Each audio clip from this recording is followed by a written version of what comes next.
Bonjour à tous et bienvenue sur ma chaîne YouTube Grandeur Automobile. Aujourd'hui je vais vous parler de ma petite italienne, de ma première petite italienne. Donc on va faire un petit tour tranquillement. A tout de suite.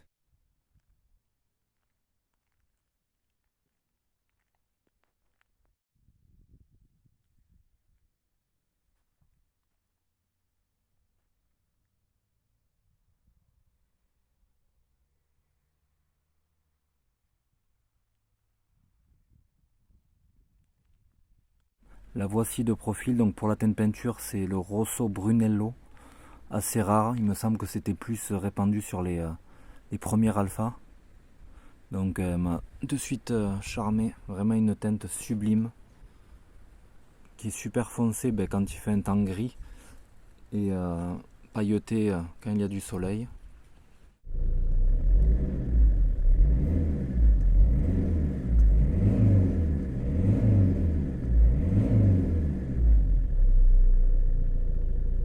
Alors pour ce qui est de l'intérieur, c'est un intérieur full Alcantara.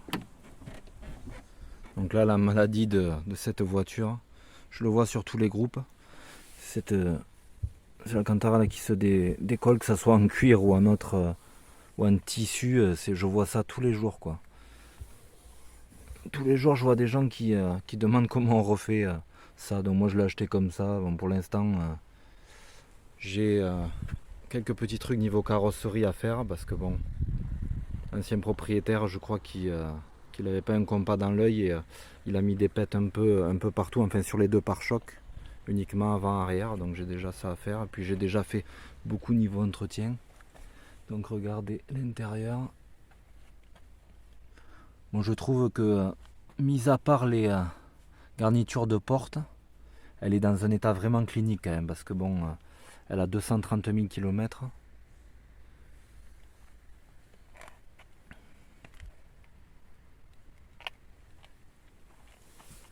Bon, pour derrière, 1,70 m maximum, sinon ça passe plus. Voilà, intérieur très sympathique pour l'époque 2004. Voilà, pas une rayure sur le tableau de bord.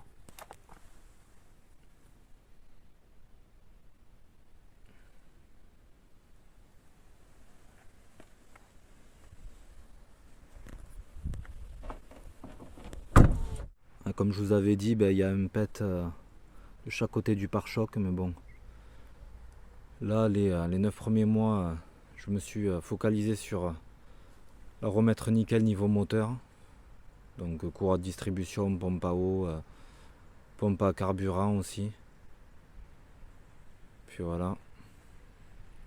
Dites-moi en commentaire parce que je vois souvent sur le groupe que elles ont un train avant en verre. Donc c'est pas super costaud quoi. Parce que là j'ai les deux triangles plus barre stabilisatrice à changer. Bon les pneus c'est normal aussi à changer. Mais en fait quand j'ai acheté la voiture il y a 9 mois elle faisait un petit bruit côté droit mais c'était pas super grave quoi. J'ai l'impression que c'était pas grand chose. Et en fait là je suis allé il y a une semaine faire un devis dans un garage et j'en ai pour presque 1000 euros quoi. Donc je sais pas. Pourtant j'ai vraiment pas martyrisé la voiture, loin de là. Mais apparemment ça sera envers les triangles. Donc je sais pas. Éclairez-moi.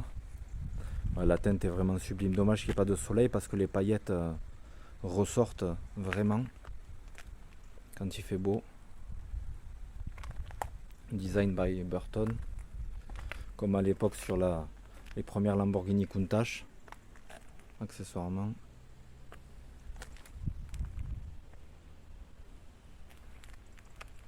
Pour une voiture de plus de 20 ans, elle a quand même de belles lignes quoi. C'est un peu intemporel.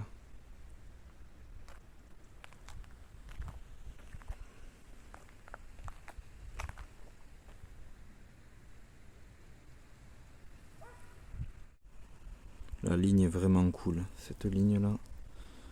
Beaucoup de crayons. Avec ses petits feux. Je l'ai toujours voulu cette voiture. Quand elle est sortie, il me semble que j'avais 14 ans et un jour je suis passé dans une rue où je passais souvent. par la suite. Et il y avait une personne qui l'avait achetée neuve à l'époque. Grise, elle était sublime. Du coup, j'en ai toujours voulu une et là, depuis quelques mois, je l'ai enfin, quoi.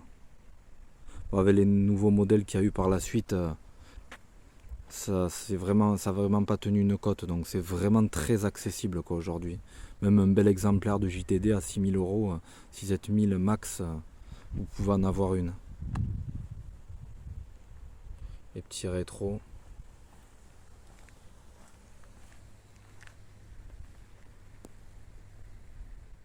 Les optiques, je les ai rénovées récemment.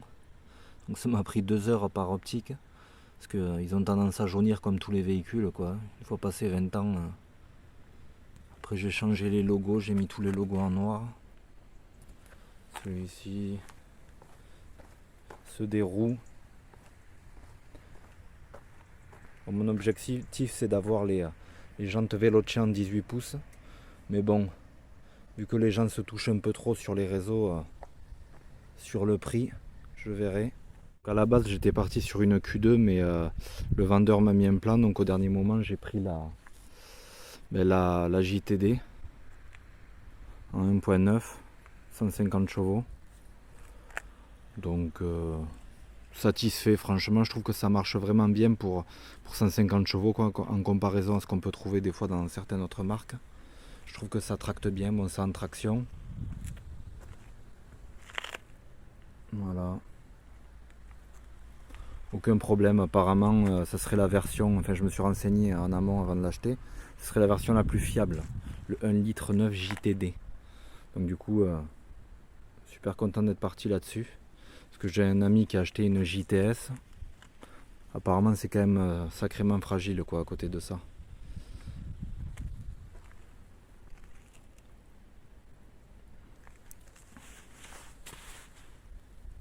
Donc voilà, 4 cylindres en ligne, 1.9 turbo.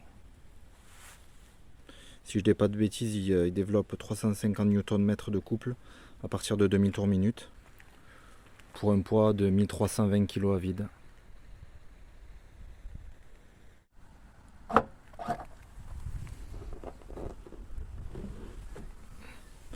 En allant voir le véhicule, j'ai été super surpris parce que pour un coupé, elle a vraiment un grand coffre.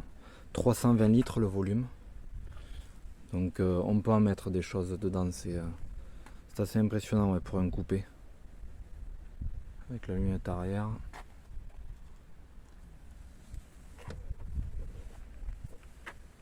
Bon, étiquette d'époque, elle commence à avoir de l'âge, 22 ans. Elle va sur ses 22 ans. Ouais, grand coffre. Voilà, modeste petite vidéo terminée. Donc j'ai fait un petit peu le tour de la voiture et puis parler de certains points. N'hésitez pas en commentaire à échanger sur cette voiture que beaucoup apprécient quand même. Parce que je suis sur plusieurs groupes Alfa Romeo et il y a beaucoup de partage, quoi, sur cette voiture. Donc voilà, merci d'avoir regardé ces quelques minutes. En toute modestie, avec les petits moyens. Et puis à la prochaine pour de nouvelles vidéos. Ciao ciao!